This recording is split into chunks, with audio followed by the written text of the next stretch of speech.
afternoon, everyone. It's a pleasure to have you here. Thanks for being here. Thank you, Yuli. Thanks, Roxana, for being here. I would like to say that your topic is very pertinent and very interesting regarding, the situation that we're facing, Yuli. So, besides that, well, Julie Anderson, a little bit about her. She has lived for a long time in Ecuador, and now she's living in Florida, United States. And so she has a lot of experience of the Ecuadorian culture. So I'm sure she will give us a good perspective about and suggestions for us as teachers to work with our students. Julie, thank you for being here. All right, thank you very much, Hugo. I appreciate that. It's a real pleasure to be working with a very large classroom, and I'm hoping that very soon this pandemic will finish and we'll be able to see each other again live. There's nothing like a live classroom, and I'm sure that that's an experience for all of the teachers that are here watching. You're like, oh, I miss being in the classroom. It's just not the same as Zoom. It's a whole different thing. And what we're going to teach you today really is the opportunity to look at, develop a training to teach to behaviors, to certain behaviors. And these tools, this tool that I'm going to provide with you today is going to help you even when you get back in the classroom. So before we get started, I'd just like to share a little bit here. Let me see if I can share my screen momentarily. Tell you a little bit about my background. There we go. Okay, so this is my family. I have 3 sons. They were all born and raised in Ecuador, and my husband is Ecuadorian, Mario Manrique. Not by myself, we have 4 grandchildren. And you'll see them down there in the rocking chair, and then down there leaning against the fence. Those are our 4 grandchildren. And we have, everyone has, of course, their respective wives. So what I'm going to look at today, I can't forget the beautiful Bradenton, Florida, where we live. We just love living there. But as you all know, you're all on mute, so that's ignoring. But when you come on video for yourself with your Zoom students, you want to ask them to mute themselves, to stay on mute until you ask them to open. I don't know how many of you remember when Zoom began, even on TV, for example. I've seen it here, that when Zoom started, everybody talked at the same time, and that was a problem. So you want to have the leader, which in this case is the teacher, to guide each one, explain what they're going to do. So whoever's the main speaker, because sometimes you do take turns, you want to make sure that everyone else turns off their video, just exactly like you're doing now. Because it allows the listeners to focus. When you are on video and sound, you really have to be careful about what is behind you. Sometimes you can do a false video, a false background, but I like to try to set up something. As you can see, I've got there my apple, and then by the light, I have a lamp here. Low budget everything, and just trying to make sure that there's no sound and distraction, visual noise behind me. So that's what I'm looking at there. And also something that you often see when you set up your room, or when your students do, is to remind them, whether they're children or adults, to remind them that they need to have get themselves in a quieter room, to remind anyone around them, hey, I'm on Zoom now, quiet please. Put a sign out, find a quiet area of the house or the room. And for today's purposes, and also for the idea of what you're doing in your class, is to make sure that you use chat for communication.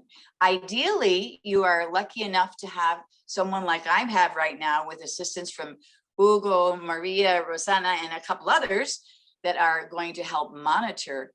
However, You need to find a way to have your chat open so that you can refer to that instead of having everyone talk at the same time.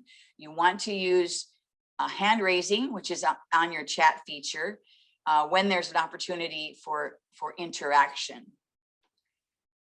So first of all, I want you to think about what you need your kids to do. When they come into the room, when they come into the Zoom room, how do they raise their hand? What does it look like to be polite online? How many of you have found when you started, maybe still, that when you visit with your students, some of them are laying in bed. It's happened to me. They're laying in bed, taking their Zoom from their cell phone, and you get a lot of interesting information from watching these Zoom rooms. So you need to teach them these expectations. What do you want? What do you expect them? Should they be dressed? They probably should be dressed. You need to explain to them that. Should they be sitting up? Should they be at a desk or at a table? You need to explain this because they're not going, you can't assume that they know. You don't want to assume they have these expectations clear. So in the old days, we used to make our list, 5 rules, stick them on the wall, and then trust that they just figured them out. But that's not the way it is anymore.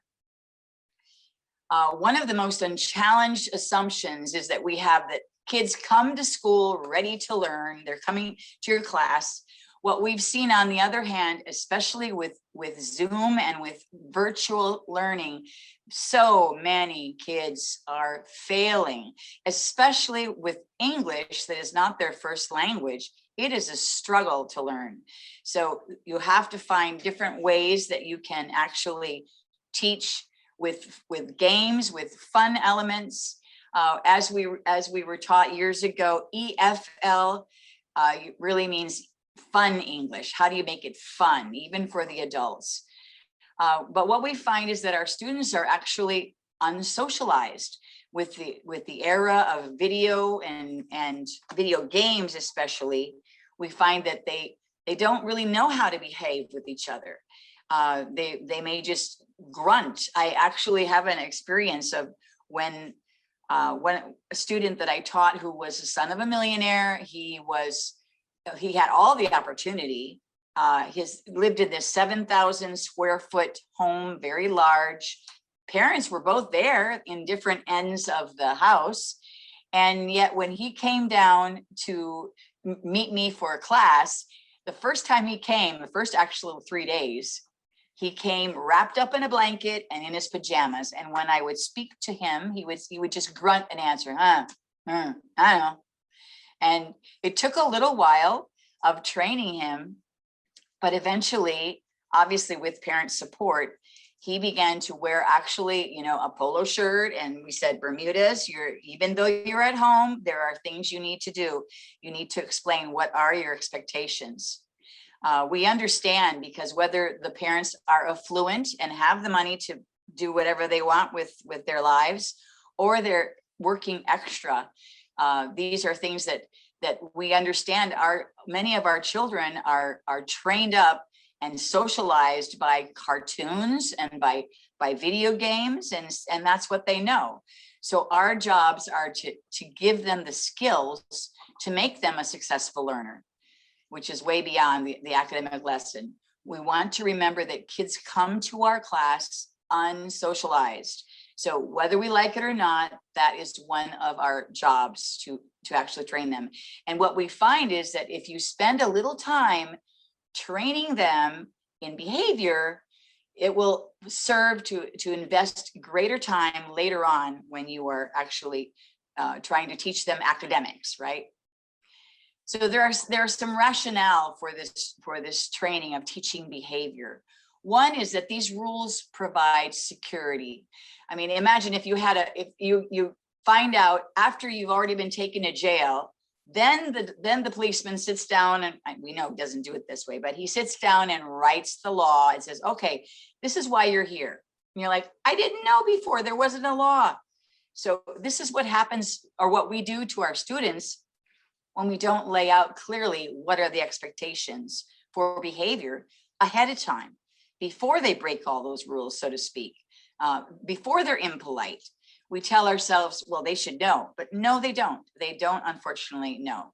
So if you do this from the beginning, then you will find, sorry, if you do this from the beginning, you will find that it will definitely pay off in the end.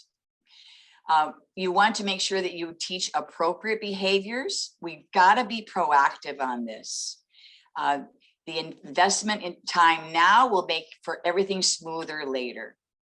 Another rationale is that we want to reinforce those skills to be a successful learner. Sometimes our students say, well, it's especially, I was telling Rosanna earlier that one of my jobs is working with teenagers that are very troubled, very rebellious, behaviorally challenged, so to speak, and learning how to manage that. A typical answer for them is, hey, I finished my lesson. Why do I have to, be involved in this social activity? And trying to explain to them that these skills of social emotional learning and learning how to get along, learning how to work in teams, that's important to be successful, not only as a learner, but as a person in developing for success in life and in work. So another point of this is that we want to be a fair disciplinarian. And if we don't lay out the rules, if you play a game and you don't know the rules of the game, they're going to play it any way they want, right? You don't want that. And this allows you to be fair. When you are developing these rules, you want to make sure that you clearly identify the area of need, then you develop a lesson plan around that. You identify those goals. What do you expect them to do? And that you allow enough time to actually complete that and reinforce that. Another point, after we have identified those needs, we're going to make a short list, maybe 5 or 6 of these rules or routines that are necessary. And you want to include the student voice. Now, obviously, in your classes, you're not going to have 1,000 people. So ideally, if we were like a 10 or 20 or 30, we would break up on your Zoom, on your breakout rooms. And there you would have students discuss and put their input, or you can use the chat to say, what kinds of rules do you need to have in the classroom? Remember that Marjano says providing students with input is critical to teaching. They have to have a voice. There's something called student empowerment, right? And when you allow them to participate, not rule you, but to participate, there's a sense of collaboration that's very empowering, and it makes them more willing to cooperate with you. So you want to write these things out. That way it allows you to be systematic, because otherwise what happens is you forget. I mean, I sure forget, but you forget. And then your students perhaps will remember. They're like, no, miss, you said this. I'm like, no, I don't think so. And then you have another problem on your hands. So you want to write these things out. You want to make sure you have enough time, develop enough time, spend enough time to be sure that they get it, and invest in that time at the beginning of the school year. You want to do it, actually, you want to rehearse it again right after any break, because kids forget. Even adults forget. So what we're looking for is a little TLC. We are teaching to expectations. We are looking for performance, and we want to provide accurate and timely consequences. So when we teach behavior, it makes academics easier. We find that with our expectations, it's even more important than reading, writing, listening, speaking, grammar, which some of us are so good at. And I would dare say probably most of you, that you think, oh, I've got to teach that grammar lesson. Even more important than that is their behavior. Because if you have bad behavior in the classroom, you cannot get to the lesson. You just can't. And what's more, it's a contagiousness. If you have bad behavior, it becomes contagious. And all of a sudden everybody's looking. And I've seen that. I know exactly what we're talking about there. And I'm sure many of you do too, as you think of those bad experiences where you confronted, or you went face on to a conflict, and it wasn't successful, that specific choice. So if you take time to teach the behavior, what your expectations are of a behavior, it will make academics a lot easier. But we have to teach behavior just like we do our grammar, through direct instruction. I do, we do, you do. I model, I lead you to do it together, and then you are able to do it by yourself. That's the plan. So we're going to show an example where of one particular element for teaching online, that, and in the classroom as well, but teaching online, that we need to be doing. There's some notes here. I'm going to skip over that. So let's say after I've talked with them a little bit, and I said, what are some of the things that we need to do to be successful in the classroom? What do we need to do to have a good classroom, a happy classroom? And I would ask them, can you tell me? And the thing is, most likely your students will come up with some of the ideas you already had written down, right? But you are including them. And if they happen to fail coming up with some of those rules that you have, throw them in there. It's a collaboration. You let them know, oh, I have this idea too. What happens if they come up with a really crazy rule, right? You're like, oh my word, no, you don't need to go into a corner and put a dunce hat on. That probably is not a good idea.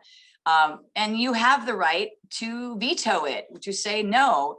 It's the way that you say no, perhaps, that you want to be benevolent, not screaming at them or anything like this, but yours is a benevolent dictatorship. And if they forget something, you can go ahead and add that in. Now, there are three elements to this training. When you're training for behavior, you want to show them what is the perfect way. There is a perfect way.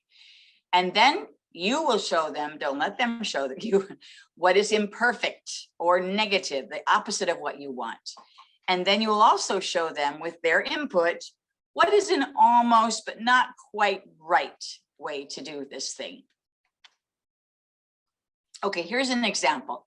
Let's say raising your hands, right? You want to raise your hand. You say, okay, everybody, I want you to show me what is the perfect way to raise your hand. And maybe, they can do it right there. Hands straight up, not moving.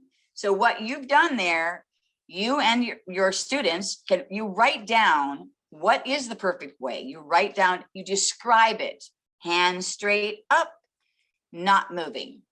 Okay, and then you have kids try to do it and practice that, right? But we have kids that raise their hands like this, or this one, teacher, teacher, teacher, teacher, teacher, or this one. None of that is good. Those are definitely a dot. And you go through these elements and explain to them how that works. Now, if they forget to raise their hand, then that's something that you want to bring to their attention. Every lesson plan has a goal and a rationale, right? So what is our goal? When we get done with this, you'll know how to effectively raise your hand without disturbing anyone else. This is our example here. So your framework, when you write it out, you want to have only 1 page long. You want to include the goal, the specific describable objective you have. What is it you want to see happen? In this case, raise their hand properly. Then the rationale, what's the reason? Why is this important? So that we can all understand one another, so that we can have clarity. And what's your procedure?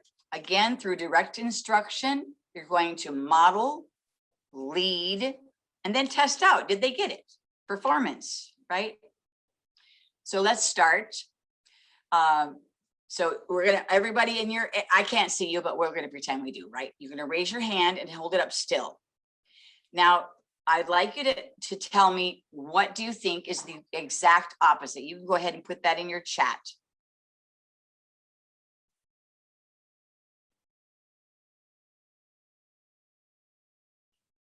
Okay. You can call out some of those things, Roxana, or you're writing, and what would be the opposite? How would you describe the opposite of the straight hand? Okay, well, my example be waving it all around. Okay, that's kind of opposite. That's not straight at all, is it? Yes, you have those in the comments too. Right, and you know, we always, especially the teacher. Oh man, I get that. So you need to have this lesson. Then the next thing you want to teach them is the almost but not quite. Okay, almost. So then I say this. All right, everybody. Sometimes you want to raise your hand and you go, okay, is this okay? No, that's not it. It sounds like you're being too strict, but the fact is you're telling them, what do you expect clearly? And I believe in flexibility. I lived in Ecuador long enough that I learned that it's good to be flexible with many things, but there are some things, some rules that it's good to have clear. You have what is your main expectation. Now, the almost but not quite is something where you have them the hand up and slightly waving. So your kids begin to pay attention when you're clarifying these things. If you show them just the perfect and the imperfect, then everything in between is not working. It's not, they have all of that to practice. You don't want them to practice that. So you want to understand that this is really a cognitive step. It's where they're starting to reflect on what they're doing. And our kids don't do that very often, actually. So you want one of the reasons when you present this lesson, you don't tell them, you don't let them practice the imperfect, and you don't let them practice the almost but not quite. You want to have them only practice what is the right way. Because if they practice the imperfect or they practice the almost perfect, that becomes permanent. And we don't want that. Not perfect. The saying is practice makes perfect. No, it also makes permanent. And we don't want to reinforce those negative practices.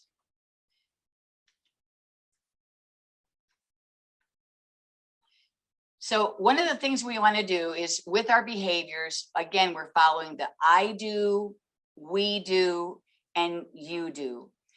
And when they're done with this, now if I had pictures of everyone, I would see you all showing your hands straight up.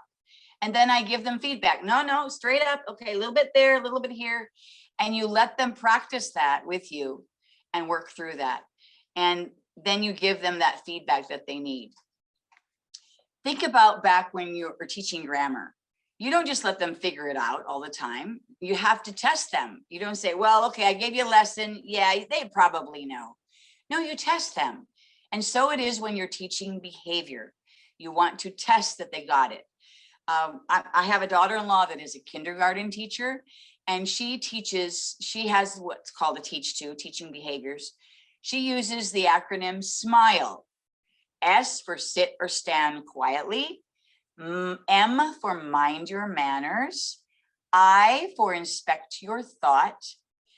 L for listen carefully. And E for elevate your hand. So those are some examples there that you might be working on that. So how often should you teach these? You should be teaching them, reminding them about every Monday morning. When you first begin, it might take a couple of weeks, and you definitely want to talk to your director or your coordinator to make sure that they know that you're not going to jump right into the simple present at first. You're going to make sure that they know how to behave.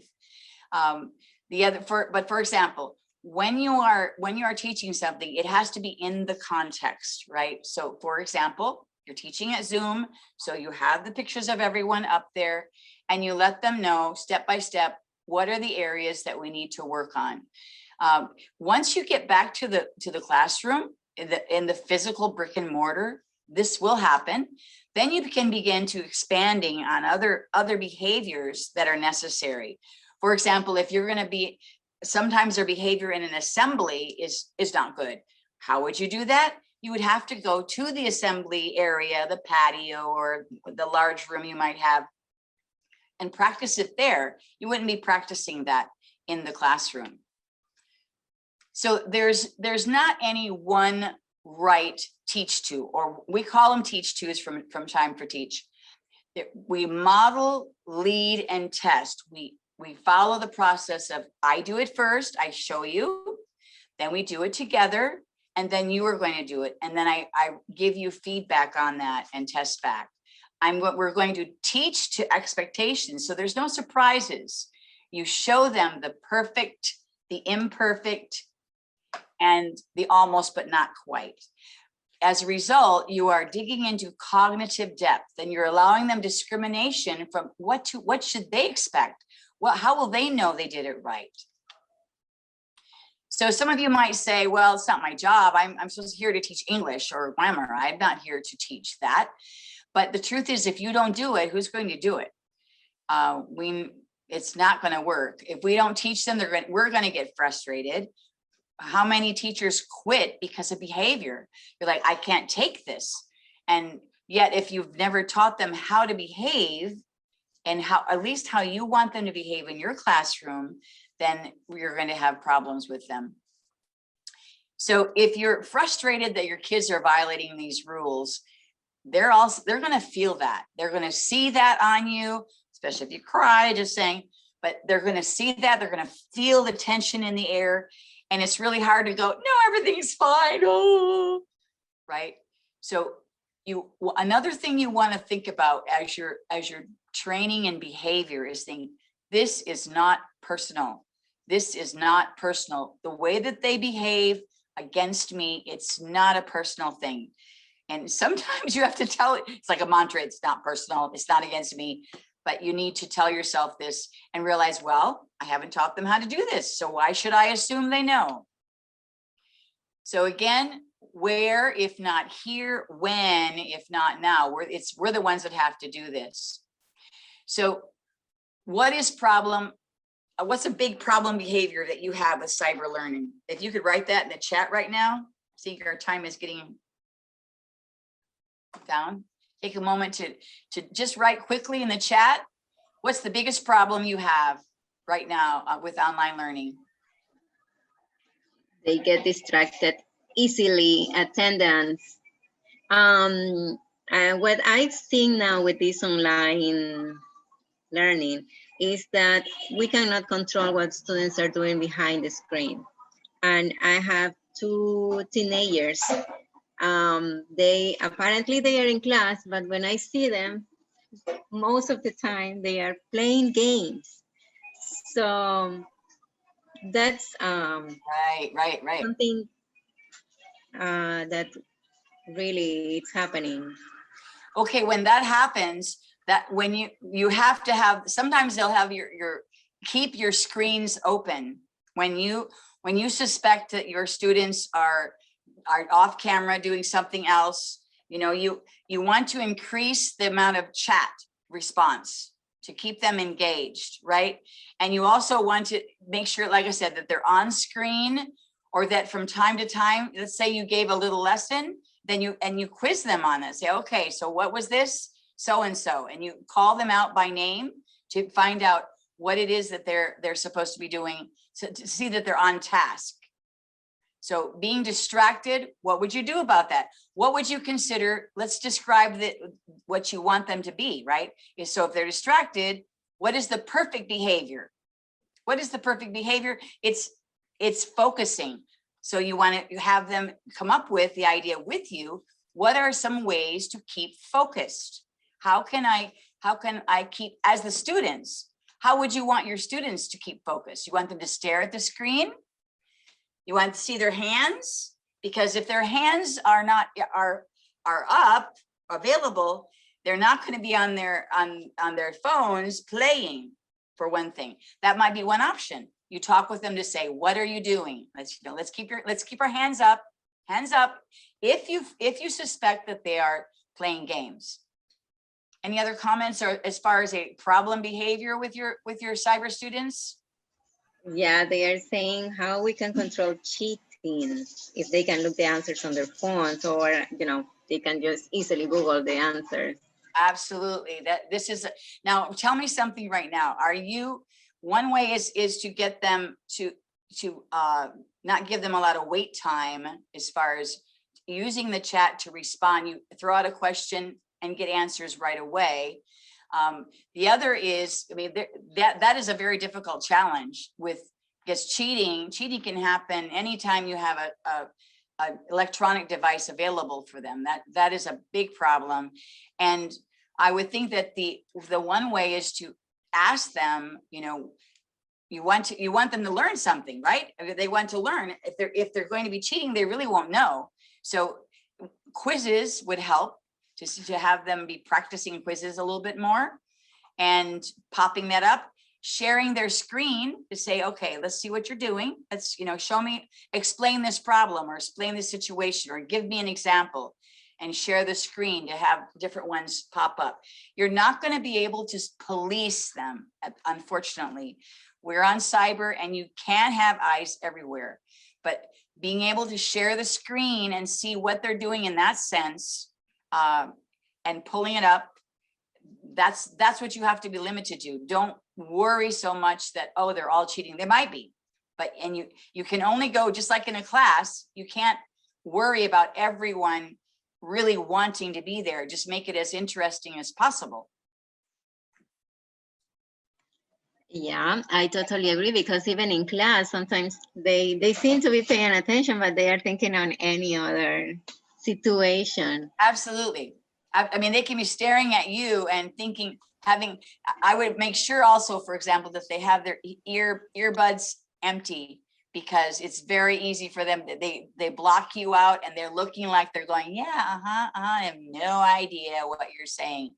So you have to engage them just by calling them out and not in a negative way. Say, oh, I like your word on so-and-so, and you bring up to light that person. You click on them and bring them up to the center, involving them, and review with games whenever possible. I work online with actually in the classroom. We are in the classroom here in Florida, but if they are reduced sizes, and yet we're working with an online program. So I have there online, and this particular format called Burlington English, it has games for reviewing, which is really, really helpful for interaction.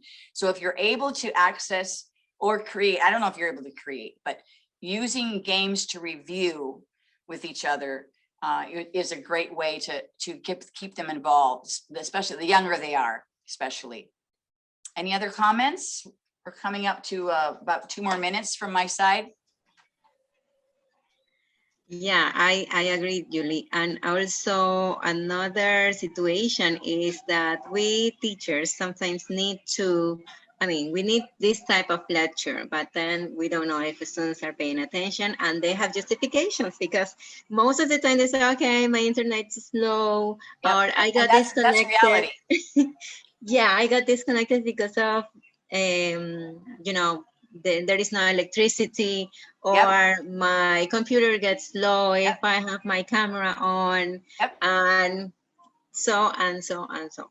This is also true, and this is why, how do I say this? Partly you do need to lower your expectations and know this is not forever. This is temporary. So you make the best of it, make it as interesting as possible, be upbeat, make sure that students take turns participating. You involve each of them somehow, even if it's just through chat, but you involve them, and you want to make sure you let them know what you expect of them in your first class. Walking through this, for example, you're stating what do you expect of them, and state why you want your students to behave this way.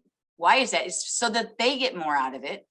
But things like low internet, slow internet, disconnected, electricity went out, you're gonna have to be flexible on that and choose your battles to stress over. You go, I'm doing the best I can, and I need to assume my student is doing the best they can also. We have students, even here in affluent America, that don't have computers, and they're not provided for everybody. And so they're stuck. And it's really hard to see some things on your phone. So this is a reality that we're all in, which is why we're all praying that we'll soon get back into the classroom, because we want to get past this, what they call the COVID slide. You know, it's worldwide. Everybody is losing because of it. So if you can use this time to connect and build relationships, look at it as part of that as well. You know, hey, how's it going? What's going on? Provide time, a couple of moments in your lesson time where you connect with the student personally to find out how are they doing, and you know, what can you encourage them in. I really believe in that personal connection. Sorry, in that personal connection, whenever you can possibly do it. So let's get here. Okay. Finally, one of the things I want just to remind you, if you teach your expectations, okay, then you develop these habits, and your students, hopefully it'll continue on into the classroom when you go back, or to the next teacher. If I would appreciate your feedback, I may be sorry if there's as many people as we're talking about, but I'll be happy to contact you. I can't promise it'll be immediately if there's many, but I will have here my email address, drjulietrains@gmail.com, or you can join my page, like my page at facebook.com, Dr. Julie Trains. And I really appreciate being with you. Hope that answers one or two questions.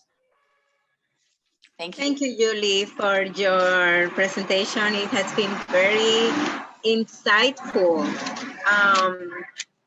Because as you mentioned in part of your session, that we don't teach these type of things. Like we assume, I mean, we have expectations of behavior, but we don't teach behavior. We actually don't teach.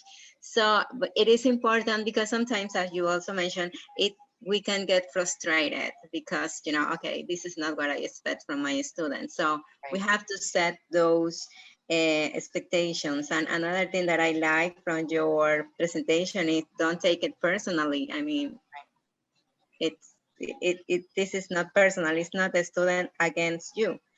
So there is one question from Tanya Cardenas. She says, is it possible to follow all the rules when you have 47 students in class? You have to pick your battles. So that's why you determine, you're not going to make a gazillion rules, right?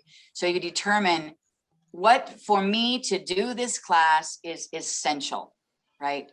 And you might decide to rotate 47. And then since you have Zoom and you have them open, hopefully in the gallery, you can look at them all. I would recommend 2 screens if at all possible.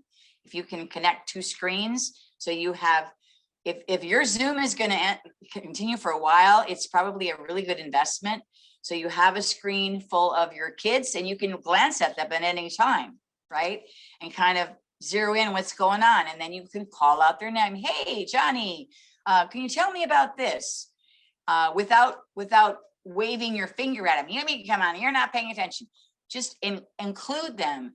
And if they are not on task, well, you've kind of called them out. But yes, you have to choose your battles and decide, I'm not going to be doing this for, you know, I'm not going to stress about this. This is not the best way for learning for the majority of people. It's a fact, but at least there's some contact. So try to keep a positive contact, because remember, just like when you think back on your growing up as kids or even as young adults, what you remember are not so much the lessons. You remember those teachers that were either really cool and caring, or the ones that were hateful and seemed like they hated you. Don't be one of those.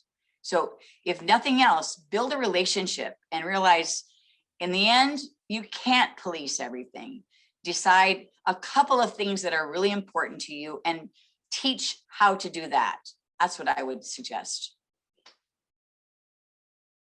Yes, I also love the sequence, like, okay, I do, you do, or I see. I and do, then you do. we do, and you do. Yes, the release of responsibility, right? You teach them Yes. how to, and then you monitor, and they finally Right. do it. I mean, this applies for teaching behavior also. Absolutely, absolutely.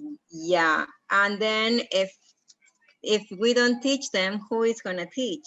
That's right. That's also true. And there are some negative transfers, we say, with those negative behavior. So it's a negative transfer they are getting, and they are assuming that as a good behavior, but it's not. So we have to reteach. Students need to learn, need to relearn things. Right. One thing, I'm sorry to throw that in there because I know we are short on time, but at least I am anyway, is to, especially if you're working with the younger set, throw in fun things like a treasure hunt. Okay, the first one to bring me a fork or a pencil or something from the kitchen or from, the living room, whatever. And have a little competition that way to get them moving. Those are some light ways to get them involved. But like I said, build connections, build maybe not friendships, but let them know you care, because at least in the United States, and I dare say in other parts of the world, because of this pandemic, suicide has increased domestically. Domestic violence has increased. So you might be a voice of calm. You don't want to be another one that's contributing to the chaos. You want to be a voice of calm and a voice of encouragement. And if you aren't thinking, how can I connect with them? Literally connect. And don't worry about those that, okay, their internet went, well, maybe we'll catch up later, but you can't worry about that. You can only do the best you can and forget the rest. That's kind of the bottom line there.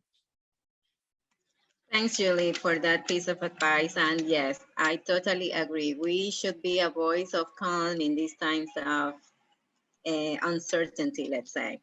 And another thing, and the last, the last topic that you mentioned, wow, one of all the things that you mentioned is, I forgot it. I don't know. We forget. that exactly.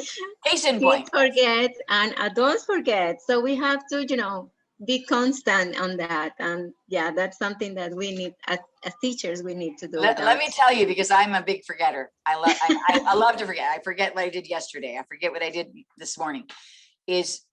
You want to write it down. However, even if you write it down, you might have wrote it down wrong. You might have written it down wrong. So when kids will say, no, miss, you didn't say that, or no, mister, you didn't say, don't allow yourself the possibility that you're wrong. And say, well, I think so. This is why you write it out for everybody to see, because then consta, then there's evidence, right? If you just rely on your memory, you're going to blow it, because they'll remember differently, and then we have a problem. So this is why I recommend you write it down and make sure they have a copy of that, and you practice it. Actually, they don't need a copy. You just need to practice it. What's the right way? Raise your hand, everybody. Oh, perfect. Wonderful. Didn't take long to practice that, right? What's the way to sit at the screen? Everybody sit up, right? Oh, you still have your pajamas on? Go on. Go get your clothes on. Come on back. You can check these real quick. Determine what is important for you for the screen. Can they do their screen from their bed? Okay, that's not, well, get up, find the place and set them straight. You can do that in a kind and encouraging way. Okay, thank you, Julie. Thank you. We have a lot of positive comments, congratulations comments in the chat, and it was excellent. Thanks for your refreshing ideas. I think they are very pertinent in these times of COVID. Okay. Thank you so much for everyone for coming. I appreciate it, and I look forward to sharing this with others. Yeah, thank you, Julie. Thank you. Please do not hesitate to contact Julie if you have any question. She has an email there and also her Facebook. You can contact her. So thank you, Julie. Thank you. Thank you. Yeah. Guys, have a good day.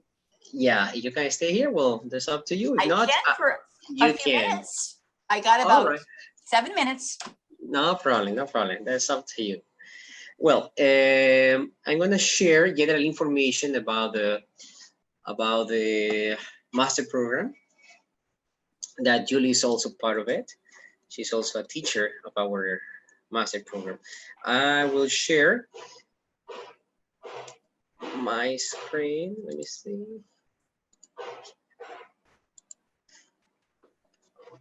Okay.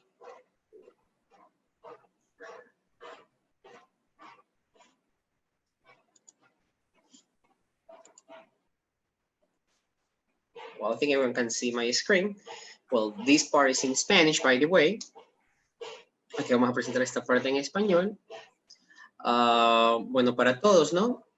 Esta es, les presentamos bien, súper rápido, ¿no? En honor al tiempo. Nuestra maestría en Pedagogía de los Idiomas Nacionales y Extranjeros, con mención en enseñanza de inglés, ¿no? Para los que estén interesados, el perfil de ingreso es para profesionales en ciencias de la educación, lingüística inglesa, o cualquier otro idioma, ¿no? Porque en sí es, como sabrán, es la maestría en Pedagogía de los Idiomas. No solo se enseña estrategias de enseñanza para un solo idioma, sino para cualquier idioma extranjero, ¿no? Psicología o un título en otra área con suficiencia en el idioma de inglés, ¿no? Y que esté obviamente involucrado, interesado en el ámbito educativo, ¿no? Tenemos profesionales de distintas ramas, ingenieros, economistas, también tenemos, así como la gran mayoría que es licenciados en educación, ¿no? Licenciados en educación básica, media, universitario, pues es general en sí nuestro programa de maestría, ¿no? Tocamos todas las instancias. Bueno, tenemos actualmente nuestro programa de maestría es en línea, la duración es de 2 semestres. También tenemos el semipresencial, el cual tentativamente lo empezaríamos en septiembre. Nuestro programa en línea empezaría en mayo, es el que está próximo a empezar, ¿no? Especialmente para las personas que, dada la situación, no pueden viajar.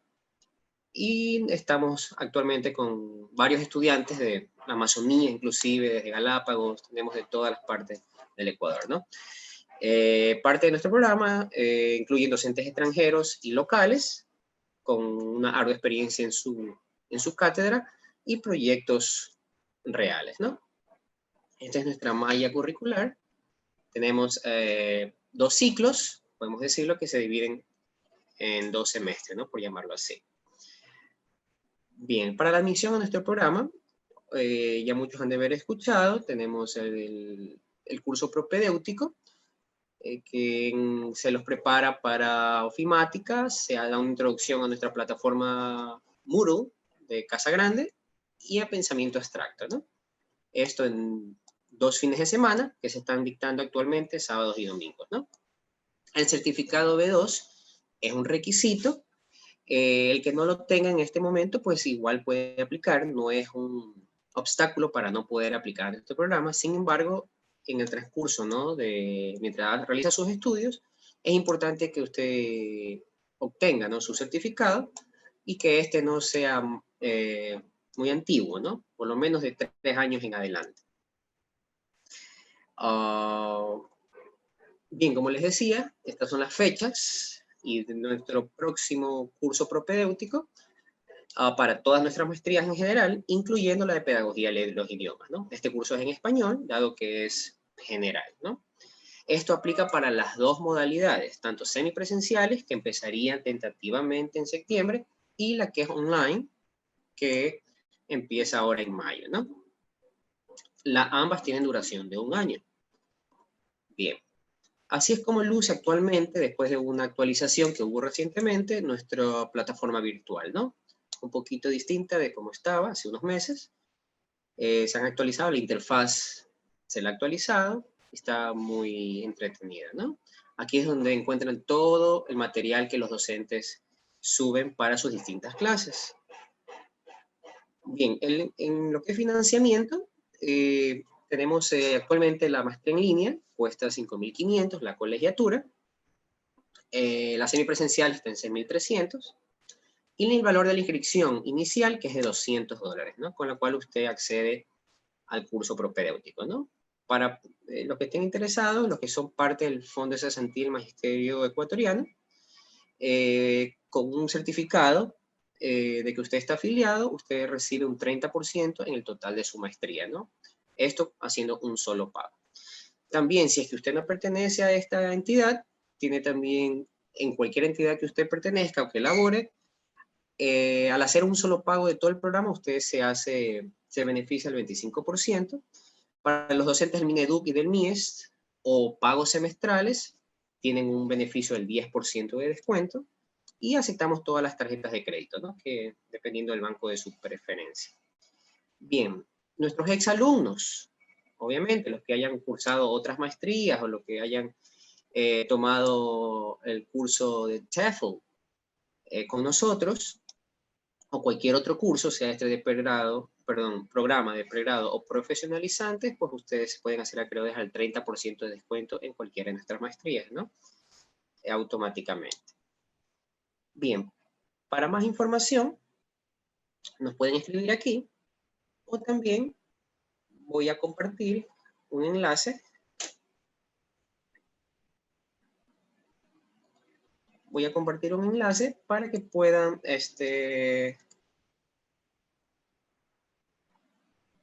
perdón, para decir, bien, en el chat, para que puedan, los que estén interesados, ponernos sus datos para nosotros poderlos direccionar y enviarle toda la información más detallada, ¿no? Ya que lo he explicado de manera súper rápida en este momento. Entonces, sin nada más que decir, pues, muchas gracias por su asistencia, ¿no? Esperando les haya gustado este tema y que podamos, sobre todo, poner en práctica todo lo que venimos aprendiendo en cada webinar, ¿no? It's been a pleasure. If you need any further information, please do not hesitate to contact us. Okay?